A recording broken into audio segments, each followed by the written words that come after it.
The small g God that we will be discussing is the God of entertainment. And just as an intro and a disclaimer at the same time, through this book, it kind of separates out a few of the gods and part of the God of entertainment, along with what Alonzo did last week with the God of food. And also in the book, there's also the God of sex, which I believe that we just cut that one out because, I think there were 14 different chapters and we're only on a 13-week schedule, so you know how that is. But as part of all these gods, they are part of the temple of pleasure, food, sex, and entertainment. And so as a disclaimer, as we discuss entertainment in general, entertainment,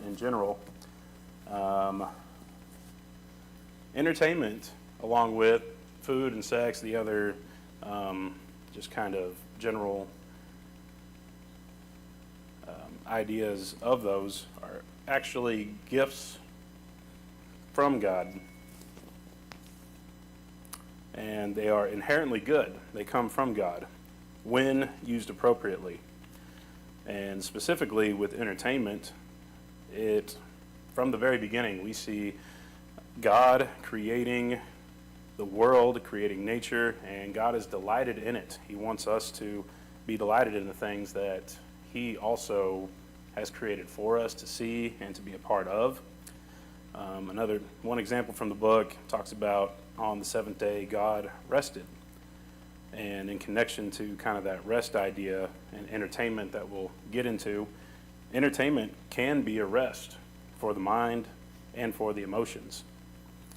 In 1 Timothy 6:17, it talks about, teach those who are rich in this world not to be proud and not to trust in their money, which is so unreliable. Their trust should be in God, who richly gives us all we need for our enjoyment. Enjoyment, another word that will come up here in a second. And then lastly, about how if we use it appropriately, they are gifts for all of us. Even when Jesus uses parables, it's that same understanding of kind of entertainment, not just being on the surface understanding of how entertainment can be not worthwhile, which it can be. Jesus uses those parables to bring in people and catch their attention, their focus, so that way they're focusing on what's being said. And as Jesus tells the parables in the Bible even, people are astounded. People are, in a sense, entertained, and also seeking after a deeper truth. So before we get into a few of the entertainment pieces that we're going to go through tonight, first want to talk a little bit about what entertainment is. I just kind of looked up the definition just to give us a easy foundation to go off of tonight. It is a provided action of amusement or enjoyment. So amusement or enjoyment included in that. And in the book, it talked about where amusement came from. Part of the word, and from the Greek translation, uses the word muse, which comes from muses. In the Greek philosophy, the muses were female Greek gods who are said to inspire great writings, science, and artistic achievement. That makes sense. Well, when you put the A in front of the word amusement, which is what we have, the A stands for something that is missing or lacking. So amusement is actually the lack of inspiration or reflection, and that is what we are seeking and trying to get out of the amusements and entertainments that we have today even. And there are all types of entertainment, and as we get to the specific God of entertainment, if we look to entertainment as our God, we are focusing and giving more of our time to these things. Basically, anything that you find enjoyable or amusing can be your entertainment. The big ones that we'll talk tonight: sports, video games, TV, smartphones. And inside smartphones, we have everything from social media and movies and shows and streaming and anything we can get on those. But it also goes beyond just kind of the new age screens that we kind of think of when we say entertainment. Also, it could be even fishing, gardening. It could be focusing on celebrities of this day and age, fashion, reading, and any other hobbies that we can find enjoyable or amusing. And the big thing tonight, as I end this disclaimer and intro, is that where are we putting our time into? Where is our passion coming from and going into when we talk about these entertainment parts? All right, first to start off, I'm going to read just a little portion from the book. I won't be staying in it very long, and if anybody has anything good to offer or any insightful comments, just go ahead, raise your hand, say it. I'll stop talking. That way we can do it that way, so it's not just me up here talking. But let's try to imagine this real quick. People arrive hours early for church. On Sunday mornings, they don't just set a backup alarm clock to assure they wake up in time. They set a backup for the backup. They arrange their schedule to make sure they don't miss gathering for worship. Throughout the week, they talk about what happened on the previous Sunday as excitement builds for the upcoming church service. There are all-day talk shows on the radio devoted to reviewing last week's service and breaking down the next one. There's even a TV show called Church Center that runs highlight clips of church activities that have happened across the nation that day. When Sunday comes, the members start loading up their trucks, SUVs, and sedans hours before the service starts. "Hurry," says Dad frantically. "We're behind again." "It's 6 a.m., says Mom. "Church doesn't start for 5 hours. Last time we left at that time, we had to park 3 miles from the sanctuary and sit in the nosebleed seats. Someday, I really want to sit in the front row, but you have to camp out on the church lawn to have any chance of that. The roads are really congested on the way to church, no matter how early you leave. At church, there are vehicles parked as far as the eye can see. Folks are out tailgating. Some have elaborate spreads prepared, breaking out portable grills and lawn chairs in the church parking lot. Some have television monitors and satellite dishes so they can catch updates from other worship services while they wait for their own. It's nice weather today, not that it matters, even the dead of winter, they'll be out here in the same numbers. The masses begin filling into the sanctuary, cheering with great passion and excitement. Once the service starts, the people are all on their feet, not that they ever sit down. Of course, a bunch of young guys are in the front row. They've probably been here since Friday night. They have no shirts, and each one has a letter on his chest. Together, they spell, "Get your tithe on." Apparently, the rumor has gotten out that the pastor is indeed going to teach on biblical stewardship and worshiping God with our money. Everyone is pumped for the giving sermon. It's one of the highlights of the year. After several hours, people start looking at their watches. Everyone's thinking the same thing. I hope the sermon goes into overtime. So, this is obviously an exaggeration here and not a challenge for Mike at all. But this seems normal if this was talked about sports, because it happens all the time.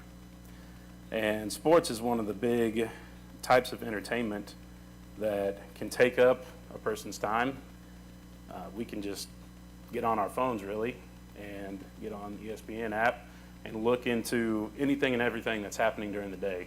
They have top 10s and top 10 fails every single day on ESPN. They try to find things and put it in front of your face. And the big thing is, especially when it comes to that story and how it's switched for, say, in a church setting, the big thing is, where are we passionate and what are we passionate for? Now, I'm not standing up here as we were going to talk about more things that are entertainment to us. I'm not I'm not up here to turn everything on its head. As I read the book, it kind of made me feel a little uncomfortable trying to look deeper into the entertainments that I do, and I think, how many hours do I spend doing that when I could be doing something more beneficial? But I just thought that was kind of interesting how the author put it down, because it just kind of makes you think. Where is your time spent, and how passionate are you about it? That just shows how we are an entertainment generation. I need to be entertained. I can't entertain myself. It all goes along with it, I think. Right, and as we talked about entertainment in general, we're trying to seek amusement, we're trying to seek our enjoyment, and as we'll continue going down, we're going to find out that we can't find ultimate amusement or enjoyment here in this world as far as worldly entertainment goes. But not to skip ahead, there's also video games. Video games are a big part, especially in recent years even. The biggest thing that I saw from the book is that it talked about extreme gamers. Now, nobody in here might be an extreme gamer, but you probably played video games before and spent hours upon hours playing video games at some point. Maybe, might be a generational thing. But extreme gamers, they say that they can play 48 hours per week, which is basically a job.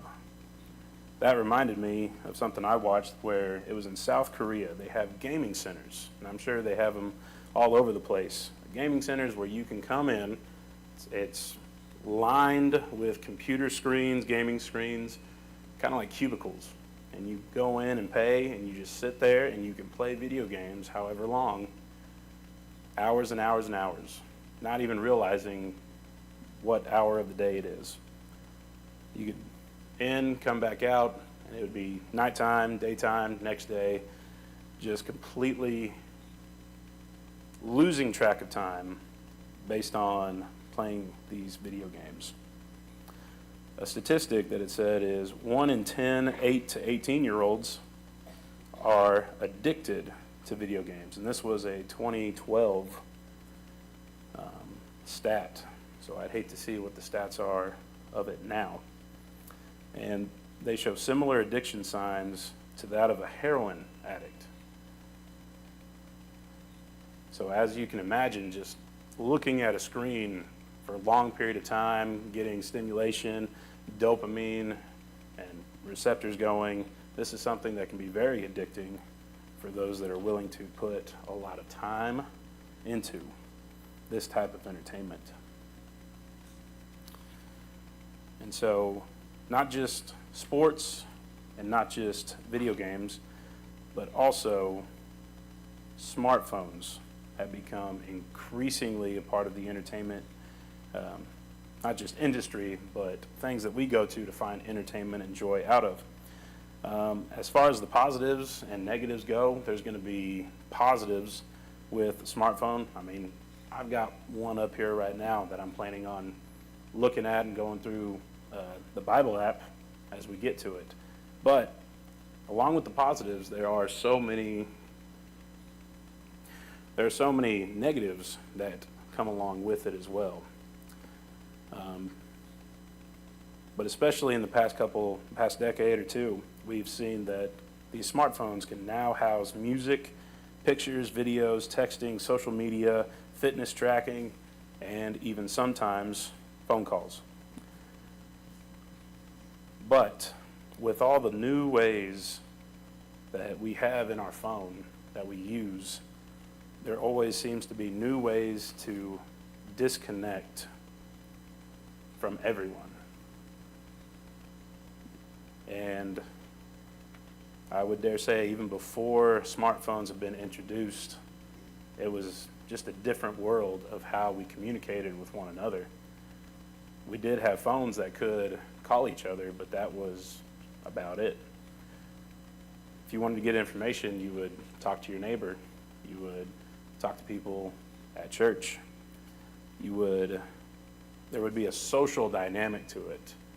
But now, especially those that are addicted to smartphones and use up more and more time, it is a way to become disconnected from the social aspect, the human aspect of being around each other.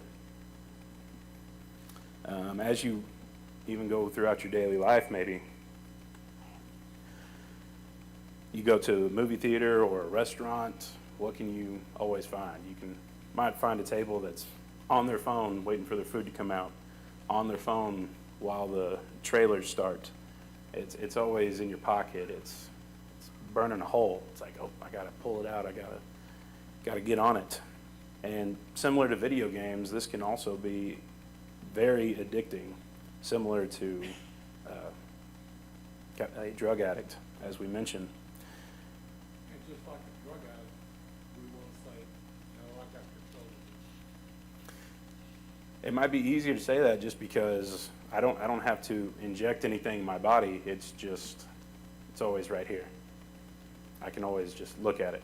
And I do a terrible job. I even think for me, you can have a setting on your phone, if you didn't know. On Sunday, it tells me, on average, you were on this phone, and it would say, well, whew, the worst I've seen it was like in the 6 range.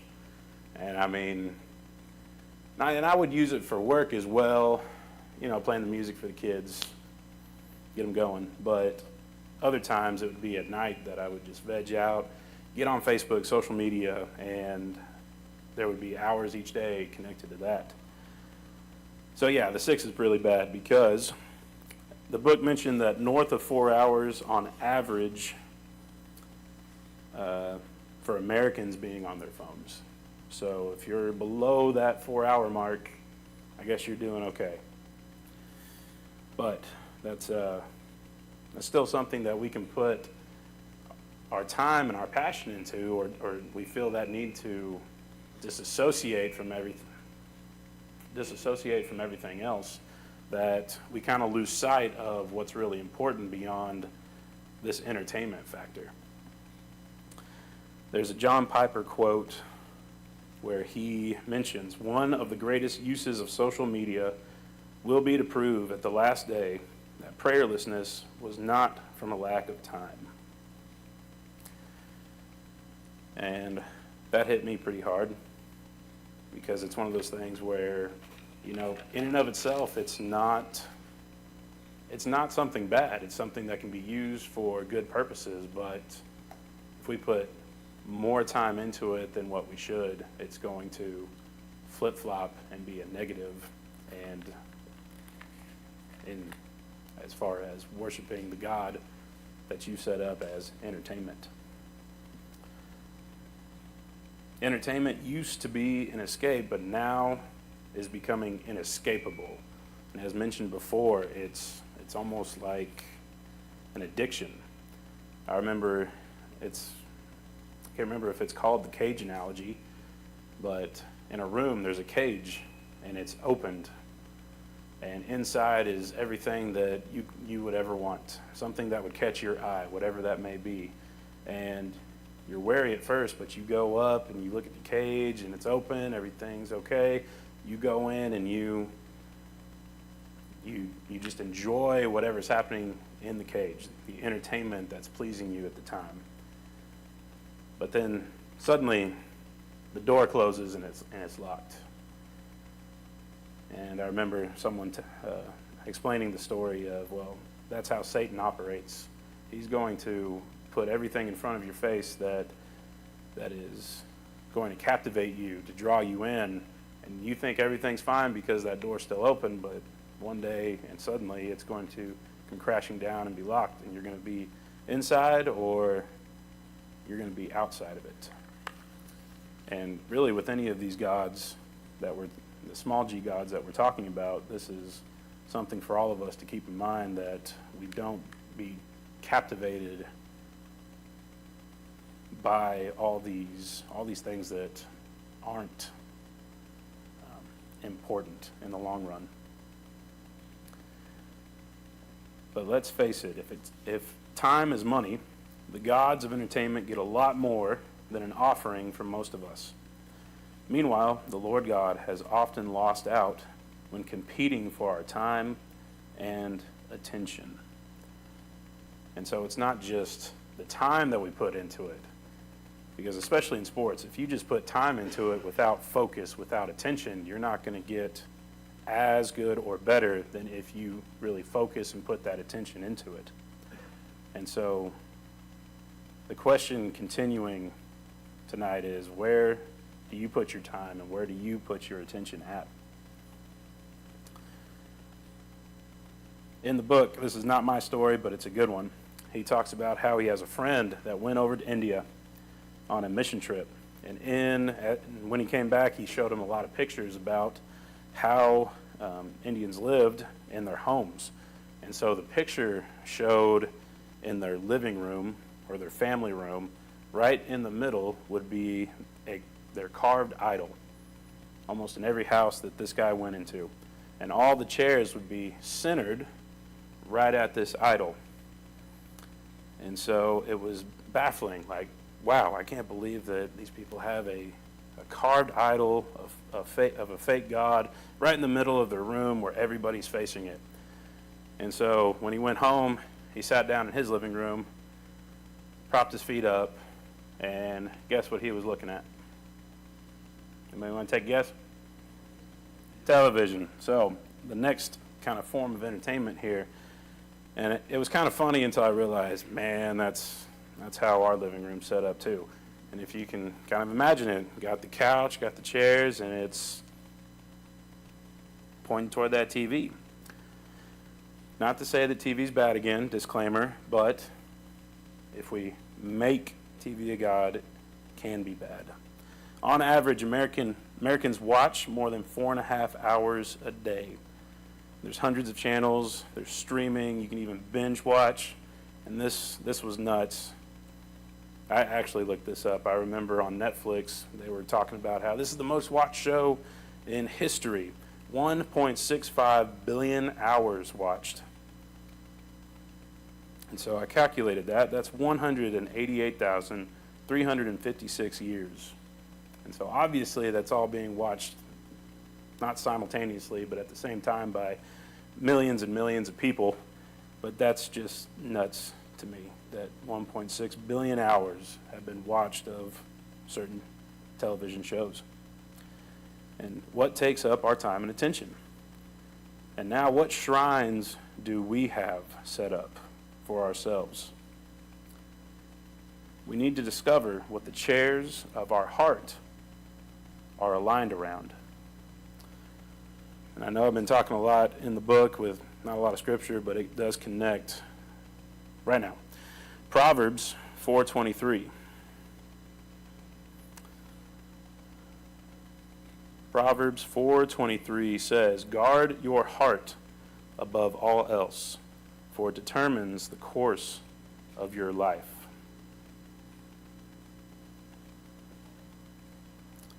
And also in Matthew 6:21. Matthew 6:21. "Wherever your treasure is, there the desires of your heart will also be." And that's really what we're talking about tonight. Where is our desire? What are the things that we give time to? What are the things that we allow to be a part of us in our hearts? It's something that we passionately talk about with one another. It's something that is almost even ingrained in us. Well, is that something going to be a small g God that we're going to be focused on, especially these worldly affairs, or is it going to be on something that is higher, that is godly and more heavenly? And so the problem with entertainment, the god of entertainment, is that it consumes us. It consumes our time, it consumes our passion, our attention, and if we let it, it consumes our worship. And as we finished, I don't know if the adult class in here did, but in the young adult class over the way, we finished reading through Ecclesiastes a month or two ago, and we have a great example who tried to seek after all types of entertainment for us, so we don't even have to do that. We can just read about it. In Ecclesiastes, Solomon, or the writer of Ecclesiastes, talks about how what is life worth? What is the meaning of life? And so the writer of Ecclesiastes has a lot of wealth. He has a lot of time. So he decides to go and try and test all types of entertainment. In Ecclesiastes 2, starting in verse 1, I said to myself, come on, let's try pleasure. Let's look for the good things in life. But I found that this too was meaningless. So I said, laughter is silly. What good does it do to seek pleasure? After much thought, I decided to cheer myself with wine, and while still seeking wisdom, I clutched at foolishness. In this way, I tried to experience the only happiness most people find during their brief life in this world. I also tried to find meaning by building huge homes for myself and by planting beautiful vineyards. I made gardens and parks, filling them with all kinds of fruit trees. I built reservoirs to collect the water to irrigate many flourishing groves. I bought slaves, both men and women, and others were born into my household. I also owned large herds and flocks, more than any of the kings who had lived in Jerusalem before me. I collected great sums of silver and gold, the treasure of many kings and provinces. I hired wonderful singers, both men and women, and had many beautiful concubines. I had everything a man could desire. So I became greater than all who had lived in Jerusalem before me, and my wisdom never failed me. Anything I wanted, I would take. I denied myself no pleasure. I even found great pleasure in hard work, a reward for all my labors. But as I looked at everything I had worked so hard to accomplish, it was all so meaningless, like chasing the wind. There was nothing really worthwhile anywhere. And that's coming from a guy who did it all and ultimately formed the conclusion that it is meaningless. It is hevel. It is like chasing after the wind. And so Solomon, and our problem today as well, we look for the meaning of life in amusement, trying to find the main event in what is just the sideshow.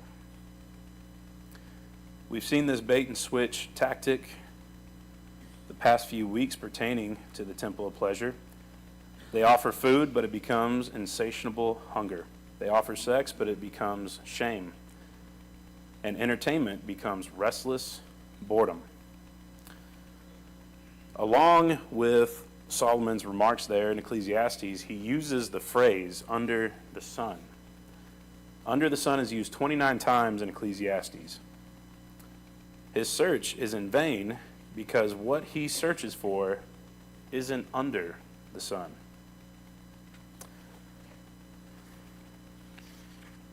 I'd like to read one more excerpt where C.S. Lewis talks about this way better than I could ever try to.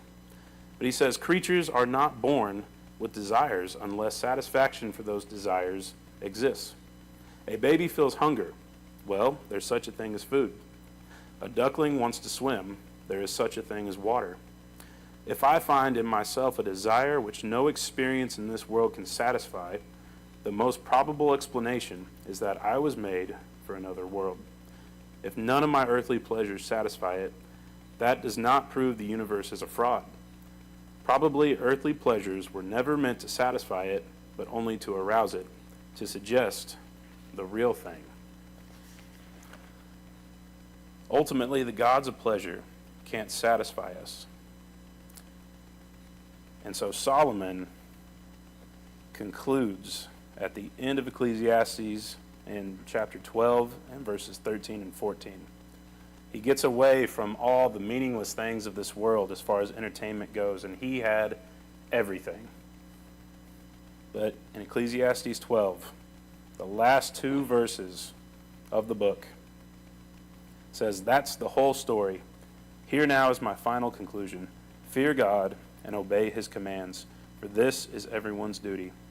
God will judge us for everything we do, including every secret thing, whether good or bad. And so it's not to say that entertainment is a bad thing, but making entertainment a god is. So how do we smash these idols? How do we kick them off our heart's throne? Making sure I got enough time. Great. There's another story that hit me pretty hard too in here, where he went to Haiti, a pretty poor country in terms of what we know and see today. And he went to a church service.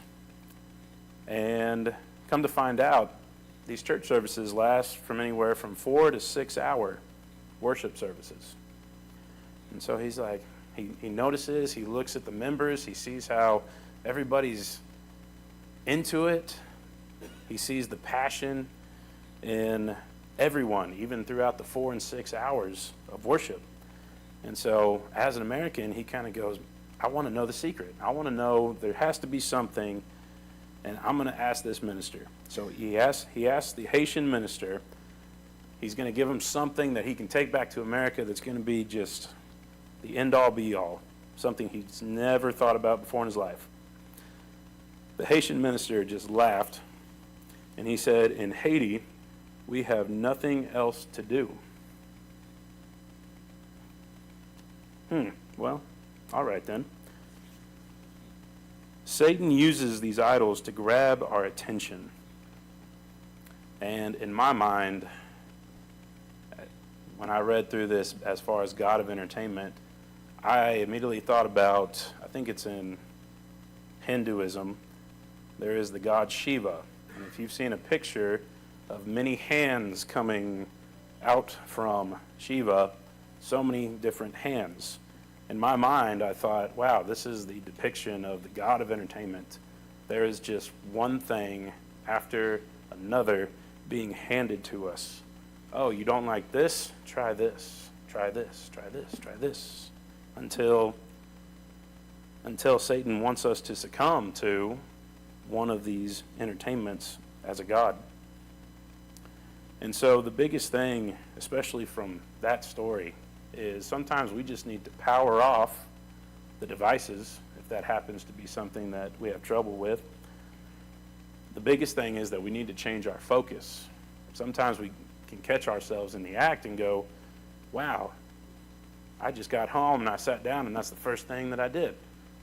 Maybe I need to change what I do in my day-to-day life.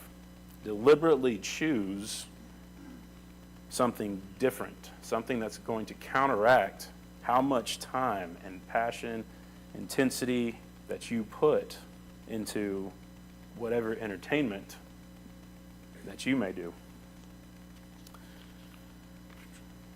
Idols are defeated not by being removed, but by being replaced.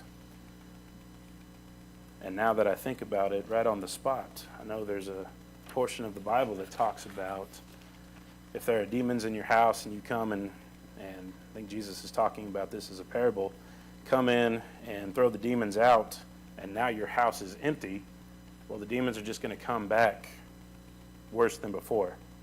You have to fill your house, you have to fill your heart with something else besides just meaningless entertainment. If it's becoming a god, something that's taking your focus, it has to be traded out with something with more meaning. I didn't think I'd have enough time, but that's all really I got. Any comments or any insight from the crowd? We lived in El Dorado. We had a mentor for 48 years. And every year the week school challenged the kids to do TV for a week. And they would go without TV, they complain, and just thought they were going to die, and all those kinds of things. But if they made it a week, he gave them a little coupon to get a couple of scoops of ice cream. And there were some of those kids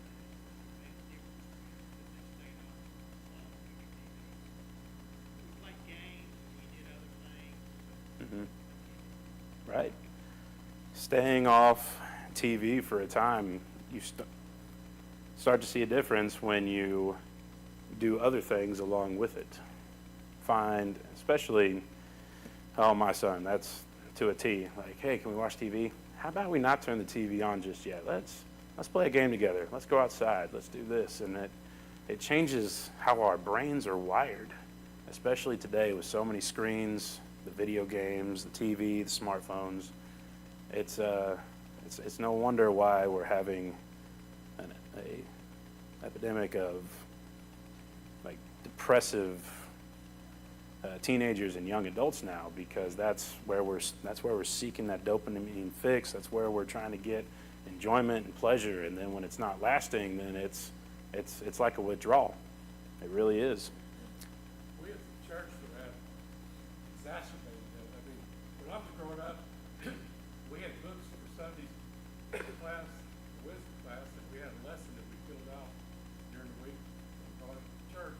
And I think what we do as a church now is we try to make it where it's not as difficult to get to worship.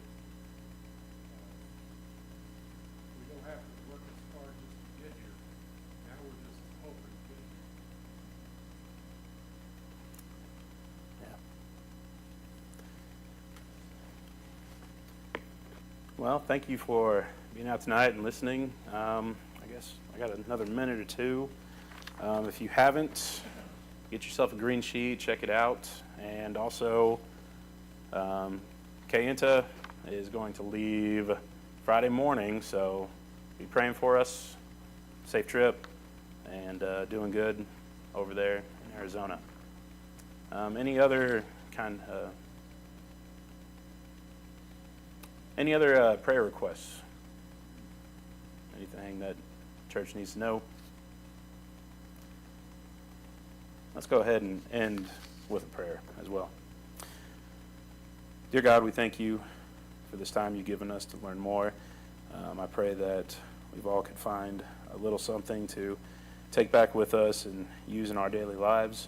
I pray for Kayenta, those that are going.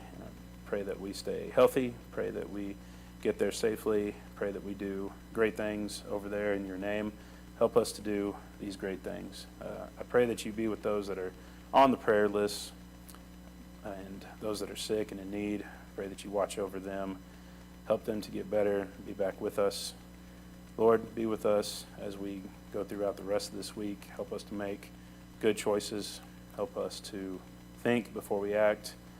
Always help us to know that you are with us. And we thank you for Jesus and his sacrifice.